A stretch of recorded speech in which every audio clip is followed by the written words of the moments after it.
دین پہ قربان ہو گئے کربلا والے، دین پہ قربان ہو گئے کربلا والے۔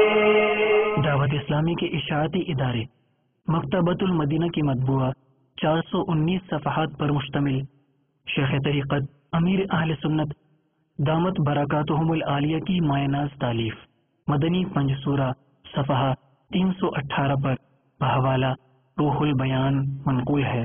مفسر شہیر حکیم الامت حضرت مفتی احمد یار خان علیہ رحمت الحنان فرماتے ہیں، جو محرم کی 9ویں اور 10ویں کو روزہ رکھے تو بہت ثواب پائے گا، اور بال بچوں کے لیے 10ویں محرم کو خوب اچھے اچھے کھانے پکائے تو انشاءاللہ عز و جل سال بھر تک گھر میں برکت رہے گی۔